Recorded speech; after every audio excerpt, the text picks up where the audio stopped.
CC footage ద్వారా సాక్ష్యాన్ని సంపాదించి చింతామణి వేసిన ప్లాన్ని తిప్పికొట్టిన బాలు మీనా. అసలు సీసీటీవీ ఫుటేజ్ ద్వారా మీనా బాలు సాక్ష్యాన్ని ఎలా సంపాదించారు, ఏం జరిగింది అనేది ఈ వీడియోలో తెలుసుకుందాం. వీడియో నచ్చితే తప్పకుండా లైక్ చేయండి. ట్విస్ట్ అయితే అదిరిపోతుంది, చివరి వరకు స్కిప్ చేయకుండా చూసేయండి. ₹1,00,000 అడ్వాన్స్ తీసుకొని 10 లక్షల కాంట్రాక్ట్ ఒప్పుకున్న మీనా అసలు కాంట్రాక్ట్ని మొత్తం కూడా ఆర్డర్ని పూర్తి చేయడానికి తనకి ఇంకా 4 లక్షలు అయితే కావాల్సి వస్తాయి. అప్పుడే ఇక మీనా ఆ 4 లక్షలు అప్పు చేద్దామని నిర్ణయించుకుంటుంది. కానీ ఈ విషయాన్ని బాలుకైతే చెప్పదు. ఇప్పటికే ఆయన చాలా ఇబ్బంది పడుతున్నారు. మళ్ళీ ఇప్పుడు నాకు డబ్బులు అవసరమేని అంటే తను కారు అమ్మేయడమో తాకట్టు పెడతామో చేస్తారు. అలా జరగడానికి వీల్లేదు. నేనే ఏదోలాగా ఈ డబ్బు మొత్తం కూడా అరేంజ్ చేసుకోవాలి అని మీనా అయితే అనుకుంటుంది. తర్వాత ఇక బాలు అయితే పెద్ద ట్రిప్ రావడంతో ఇక ట్రిప్కి అయితే బయలుదేరుతూ ఉంటాడు. మీనా, నీకేమో పెద్ద ఆర్డర్ వచ్చింది, నాకేమో పెద్ద ట్రిప్ వచ్చింది. మన జీవితం మారబోతుంది. చాలా వరకు మన అప్పులన్నీ కూడా తీరిపోతాయి. ఇక మనకి ఎటువంటి అప్పు ఉండదు, పైన గది కూడా వేసేసుకోవచ్చు అని బాలు మీనా మాట్లాడుకుంటూ ఉంటారు. అదంతా విన్న ప్రభావతి, వీళ్ళిద్దరికీ ఇంత అదృష్టం ఎక్కడి నుంచి వస్తుంది? వీళ్ళిద్దరూ కూడా దురదృష్టవంతులు. వీళ్ళకి ఎప్పుడు దరిద్రం వెంటాడుతూనే ఉంటుందని నేను అనుకుంటే వీళ్ళ దరిద్రం కాస్త తీసుకువెళ్ళి ఆ మనోజ్ రోహిణికి ఇచ్చాడు. ఆ దేవుడు వీళ్ళకేమో అదృష్టాన్ని తీసుకొచ్చాడు. వాడికేమో పెద్ద ట్రిప్ వచ్చింది, దీనికేమో పెద్ద డెకరేషన్ ఆర్డర్ అయితే వచ్చింది. వీళ్ళిద్దరూ ఇంత సంతోషంగా ఉన్నారు. అటేమో రోహిణి మనోజ్ ఏమో బాధపడుతున్నారు. అసలు రోహిణి మనోజ్ బిజినెస్ ఎలా చేస్తున్నారో ఏంటో అని వాళ్ళ దగ్గరికి అయితే వెళ్తుంది ప్రభావతి. వెళ్ళిన తర్వాత ఇంతలో ఇక రోహిణి అయితే ఫోన్లో మాట్లాడుతూ ఉంటే మనోజ్ అయితే ఫోన్లో గేమ్ ఆడుతూ ఉంటాడు. అప్పుడే అక్కడికి వచ్చిన ప్రభావతి, రే ఏం చేస్తున్నావురా అని అడుగుతూ ఉంటుంది. ఏం చేస్తున్నానమ్మా, ఇదిగో ఫోన్లో గేమ్ ఆడుకుంటున్నాను అని అంటూ ఉంటే, నువ్వేమన్నా చిన్నపిల్లాడు వేంట్రా ఫోన్లో గేమ్ ఆడుకోవడానికి? అసలు బుద్ధుందా? బిజినెస్ మ్యాన్ ఎవరు కూడా ఇలాగా టైం వేస్ట్ చేయరు, కానీ నువ్వు మాత్రం టైం వేస్ట్ చేస్తున్నావు. ఇప్పుడు నీకు ఆరోగ్యం బాగానే ఉంది కదా, ఫర్నిచర్ షాపుకి వెళ్ళి 2 రోజుల నుంచి లెక్కలు లావాదేవీలు చూసుకోవాలి కదా అని అంటూ ఉంటుంది. అప్పుడే ప్రభావతి, ఇంతలో రోహిణి వచ్చి అవన్నీ కూడా నేను చూసుకుంటున్నాను కదా అత్తయ్య అని అంటూ ఉంటుంది. రోహిణి, నువ్వు చూసుకున్నది వేరు, వీడు చూసుకున్నది వేరు. ఇద్దరు ఒకళ్ళకి ఒకళ్ళు సరిపోయారు, బద్దకస్తులు.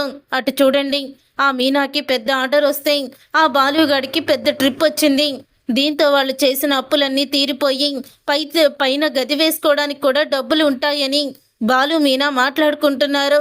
వాళ్ళకి చదువు రాకపోయినా, ఎటువంటి జ్ఞానం లేకపోయినా వాళ్ళు చేస్తున్న బిజినెస్లో వాళ్ళు పైకొస్తున్నారు. మీరిద్దరూ ఉన్నారు. ఈవిడ గారేమో వెళ్తుంది కానీ ఆ బ్యూటీ పార్లర్ గొడవేంటో తెలియదు. లాభమంతా మీకే తీసుకొచ్చి మీ చేతుల్లో పెడతానని పార్లర్ పెట్టినప్పుడు చెప్పింది. ఇప్పటి వరకు ఏదో ఒక్కసారి 5,000 ఇచ్చి ఊరుకుంది అని అంటూ ఉంటుంది రోహిణి. ఇక నువ్వు ఆ ఫర్నిచర్ షాప్ పెట్టావే మాటే కానీ ఏ రోజు కూడా ఇదిగోనమ్మా 10,000 అని తీసుకోమని చెప్పిన పాపానికి లేదు.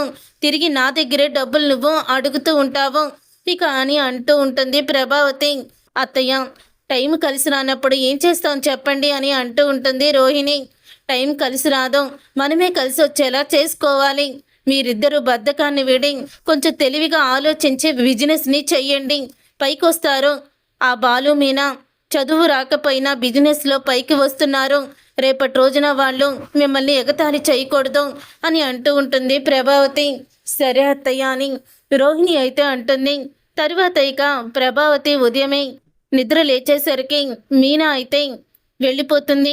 మీనా వెళ్ళిపోవడంతో అప్పుడే ఇది పొద్దున్నే వెళ్ళిపోయింది, ఇంట్లో పని ఎగ్గొట్టి బయట తిరగడం దీనికి బాగా అలవాటైపోయింది అని అంటూ ఉంటుంది ప్రభావతి.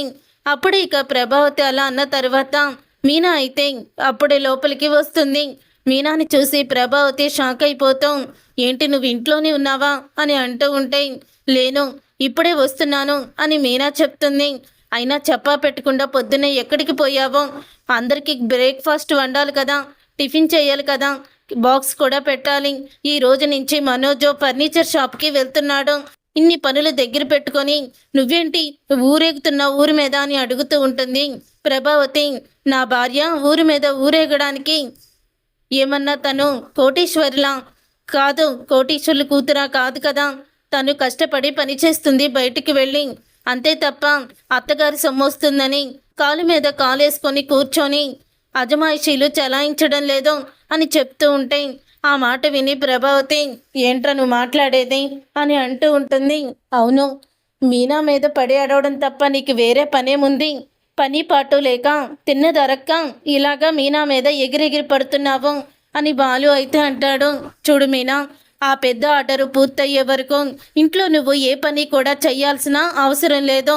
నేను కూడా ట్రిప్కి వెళ్తున్నాను కాబట్టి నువ్వు పూల ఆర్డర్ని వెళ్ళి మీ పుట్టింటికాడి నుంచే చేసుకో.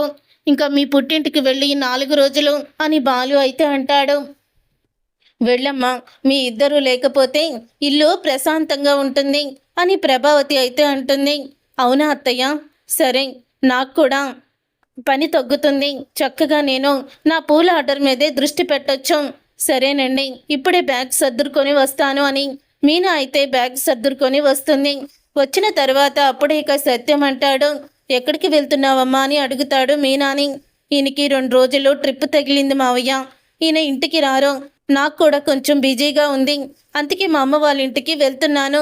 అక్కడ సుమతి, శివ ఇద్దరు నాకు హెల్ప్ చేస్తారు, పని కూడా ఎక్కువగా ఉండదు అని చెప్తూ ఉంటుంది మీనా.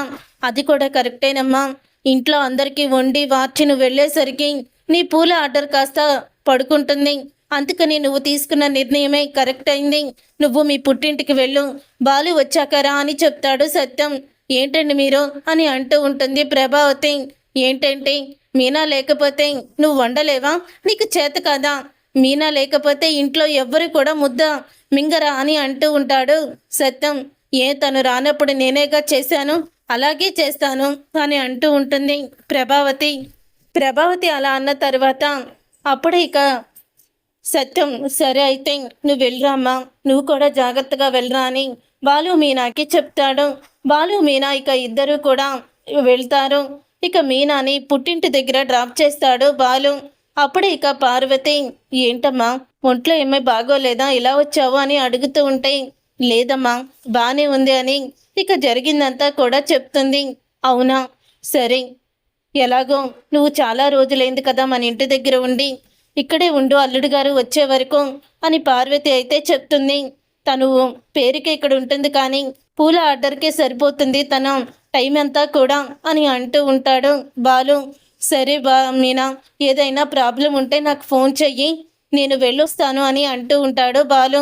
సరేనండి, వెళ్ళరండి అని మీనా కూడా సెండ్ ఆఫ్ చెప్తుంది బాలుకి. తరువాత ఇక పార్వతితో చెప్తూ ఉంటుంది మీనా, ఇలా నాకు ఇప్పుడు డబ్బులు కావాలమ్మా, మళ్ళీ ఈయన అడిగితే కారేమన్నా తాకట్టు పెట్టేస్తారేమని భయమేసింది.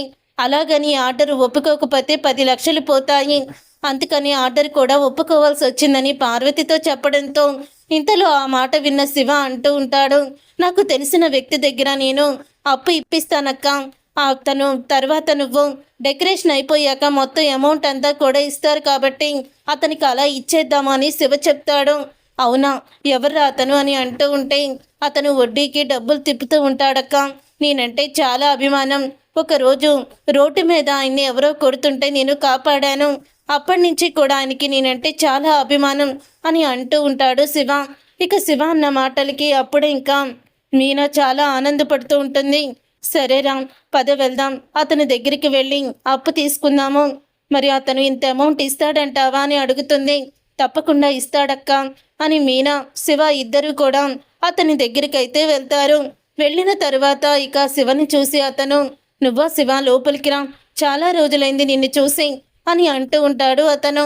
ఏంటి, ఏదైనా నాతో పని తగిలిందా, ఇలా వచ్చావు అని అడుగుతాడు. అవును సార్, నాకు 4 లక్షల అప్పు కావాలి అని అడిగేసరికి 4 లక్షల ఎందుకు శివ అని అడుగుతూ ఉంటాడు. నాకు కాదు సార్, మా అక్కకి, తను ఇలా పూల డెకరేషన్ అన్నీ కూడా చేస్తూ ఉంటుంది అని అనగానే, అవునా, సరేనమ్మా, ఈ బిజినెస్ చాలా మంచిది.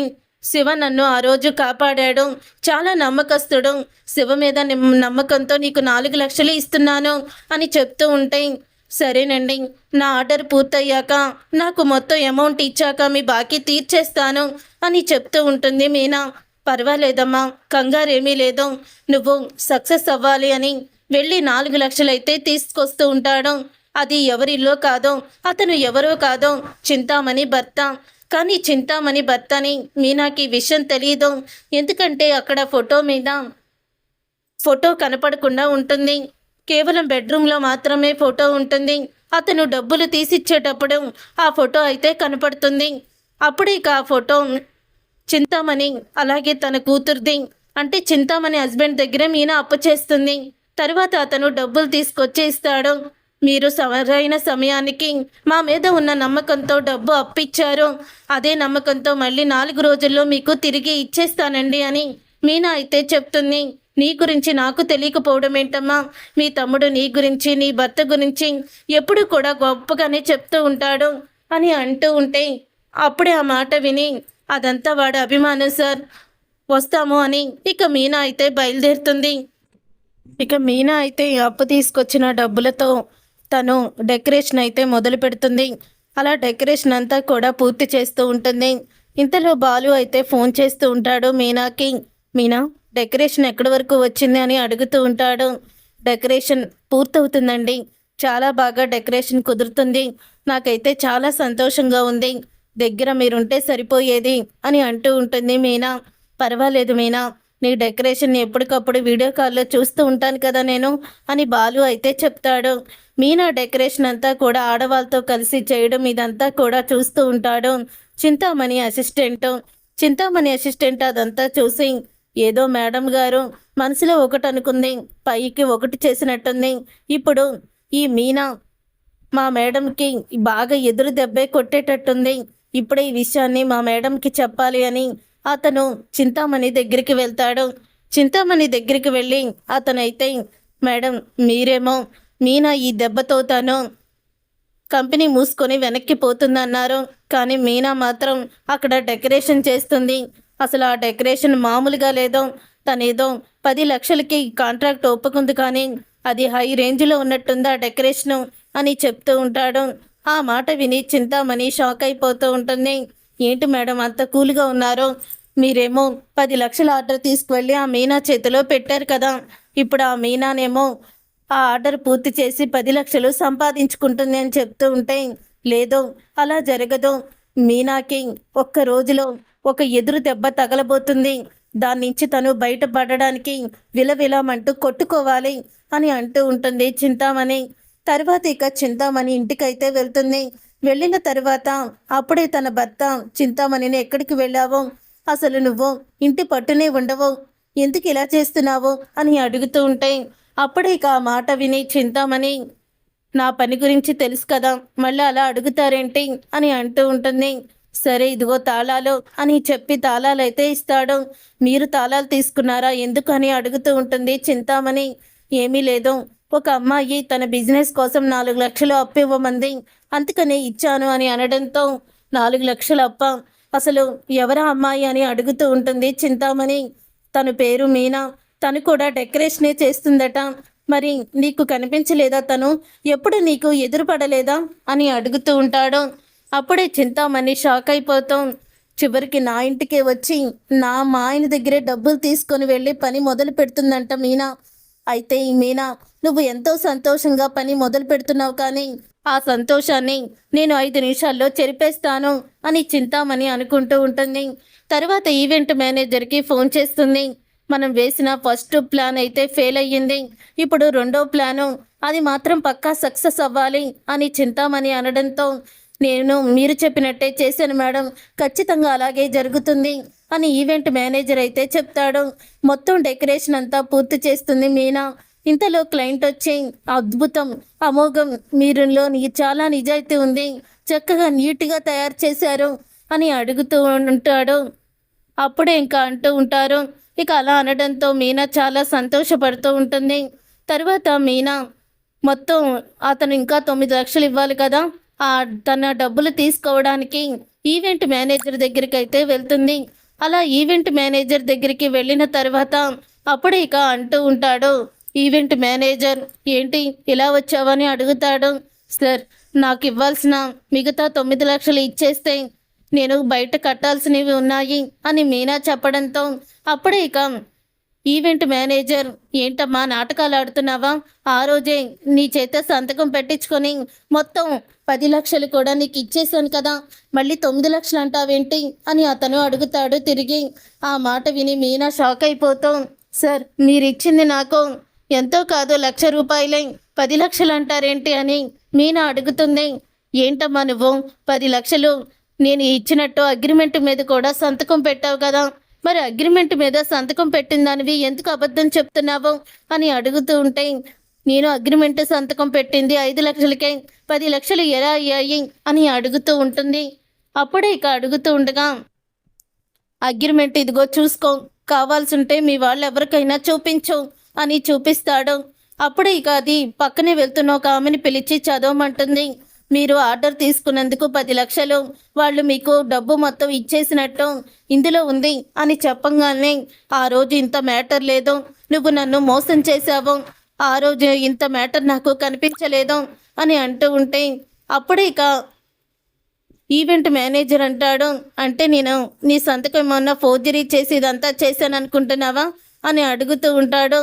ఏమో అదే జరిగుండొచ్చు కదా అని అనగానే, చూడు ఇదే చాలు నాకు, నువ్వు అగ్రిమెంట్ రాసిన లెటరు, నీకు నేను 10 లక్షలు ఇచ్చానని చెప్పుకోవడానికి నువ్వు ఇంకా నా జోలికి రావద్దు అని అంటూ ఉంటాడు ఈవెంట్ మేనేజర్. వచ్చావంటే ఇప్పుడు ఈ లెటర్ పోలీసులకు అందుతుందని భయపెడతాడు. పోలీసులు అనేసరికి మీనా భయపడిపోతూ బాధపడుతూ బయటికి వస్తుంది. అప్పుడే ఇక బయటికి వచ్చిన మీనాని చూస్తూ ఉంటుంది తన ఫ్రెండ్.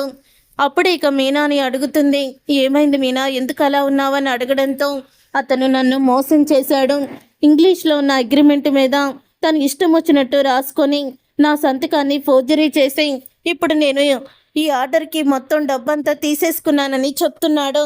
నాకేమీ అర్థం కావడం లేదు, ఏం చెయ్యాలో తెలియడం లేదు అని బాధపడుతూ ఉంటుంది. ఇంతలో ఫోన్ చేస్తాడు బాలు ఫోన్ చేయడంతో అప్పుడే ఇక మీనా బాధపడుతూ మాట్లాడుతుండడం గమనిస్తూ ఉంటాడు బాలు. ఇక బాలు ఫోన్ చేసిన తర్వాత మీనా అలాగా దిగులుగా ఉండడం చూసి ఇక వెంటనే బాలు వేరే డ్రైవర్ని పిలిపించి తనైతే ఇంటికి బయలుదేరిపోతాడు. ఇంతలో ఇక మీనా అలాగా ఏమీ తినకుండా గదిలో కూర్చొని ఉండగా శృతి వస్తుంది. ఇక శృతి వచ్చి ఏమైంది మీనా అని అడుగుతూ ఉంటే, ఏం లేదు శృతి అని మామూలుగా మాట్లాడేస్తుంది మీనా. అప్పుడు ఇక శృతికి ఫోన్ వస్తుంది. అవును సార్, గుర్తుంది, సీసీటీవీ ఫుటేజ్ ద్వారా అతను ఆమెతో మాట్లాడిన మాటలన్నీ కూడా కావాలన్నమాట అని చెప్తూ ఉంటే, అప్పుడు ఇక మీనాకి ఒక ఐడియా అయితే వస్తుంది. శృతి అలా ఫోన్లో మాట్లాడుతూ ఉండగా అప్పుడు ఇక శృతి ఫోన్లో మాట్లాడుతుండగా వచ్చిన ఐడియానైతే శృతికి కూడా చెప్పదు. ఆ తర్వాత మీనా పోలీసులు తీసుకొని ఈవెంట్ మేనేజర్ దగ్గరికి అయితే వెళ్తుంది. పోలీసులతో వచ్చిన మీనాని చూసి ఈవెంట్ మేనేజర్ అయితే ముందు షాక్ అయిపోయి మళ్ళీ తర్వాత ఎక్కడ దొరికిపోతానని భయంతో, ఏంటి సార్, తను మా దగ్గరే పనిచేస్తూ మొత్తం అన్నీ డబ్బులు తిరిగి ఇచ్చేసినా సరే ఇవ్వలేదని అబద్ధం ఆడుతుంది, 10 లక్షలు సార్, ఎవరు తిన్నట్టు అని అతను అడుగుతూ ఉంటాడు. అప్పుడు ఇక ఆ మాట విని ఇన్స్పెక్టర్ అయితే తన సంతకాన్ని ఫోర్జరీ చేసి మీరే ఇదంతా చేశారని మీ మీద ఆమె కంప్లైంట్ ఇచ్చింది అని ఇన్స్పెక్టర్ చెప్తాడు. సార్, నా మీద కంప్లైంట్ ఇవ్వడం ఏంటి, నేను అలాంటి వాడిని కాదు అని చెప్తూ ఉంటాడు. అలా చెప్పిన తర్వాత అప్పుడు ఇక మీనా, సార్ నేను చెప్పాను కదా అది చెక్ చేయండి అని అంటూ ఉంటే అప్పుడే సీసీ కెమెరా ఫుటేజ్ని అయితే చెక్ చేస్తారు. అలా చెక్ చేసిన తర్వాత అప్పుడే ఈ మధ్య సీసీ కెమెరాలో మాటలు కూడా వినపడుతున్నాయి కదా, అలా మాటలు కూడా వినపడుతూ ఉంటాయి. అప్పుడు ఇక సీసీటీవీ ఫుటేజ్ని చూస్తారు. మీకు 1,00,000 రూపాయలు అడ్వాన్స్ ఇస్తున్నాను, మీకు కావాల్సింటే లేచి తీసుకువెళ్ళండి, లేకపోతేనా ఇంకొకరికి ఇచ్చేసుకుంటాను అని అతను చెప్పిన మాటలన్నీ కూడా దాంట్లో రికార్డ్ అవుతాయి. ఇంతలో బాలు అయితే వస్తాడు. ఏమైంది మీనా అని అడుగుతూ ఉంటే అప్పుడు ఇక మీనా జరిగిందంతా చెప్పడంతో ఒకేసారి షాక్ అయిపోతూ ఉంటాడు బాలు. ఇంత జరిగినా కూడా నువ్వెందుకు నాకు ఫోన్ చేయలేదు, ఫోన్ చేసి నాకెందుకు నిజాన్ని చెప్పనివ్వలేదు అని నిలదీస్తూ ఉంటాడు బాలు. ఇన్స్పెక్టర్, ఇలాంటి వాళ్ళని అరెస్ట్ చేయండి అని అంటూ ఉంటే, సార్ ఇదంతా నేను కావాలని చేయలేదు, చింతామణి గారే కావాలని నా చేత చేయించారు అని అంటూ ఉంటాడు. మొత్తానికి నిజాన్ని ఒప్పుకుంటాడు. అప్పుడే ఈవెంట్ మేనేజర్ ఏ కంపెనీలో అయితే పనిచేస్తున్నాడో ఆ కంపెనీ చైర్మన్ కూడా తీసుకొచ్చేస్తుంది ఆనంద్. మీనా తీసుకొచ్చిన తర్వాత అప్పుడే అతను కూడా నువ్వు ఇలాంటి నమ్మక ద్రోహం చేస్తావని అస్సలు అనుకోలేదు. నువ్వు ఇలా చేస్తావని తెలిస్తే నిన్ను పనిలోనే పెట్టుకునేవాడిని కాదు. ఎందుకు చేసావని అంటూ ఉంటే నా చేత ఆ చింతామణి ఇదంతా చేయించింది సార్ అని నిజాన్ని బయట పెడతాడు. చూసారుగా ఫ్రెండ్స్, రాబోయే కథలో ఖచ్చితంగా ఇలాగే జరగబోతుంది. మరి ఇలాగే జరగాలని మీరైతే కోరుకుంటున్నారా? అయితే వీడియోని తప్పకుండా లైక్ చేసి ఛానల్ని సబ్స్క్రైబ్ చేసుకొని పక్కనే ఉన్న గంట సింబల్పై ఆలని క్లిక్ చేయండి. అప్పుడే మేము పెట్టే ప్రతి వీడియో మీరు మిస్ కాకుండా చూసేవచ్చు.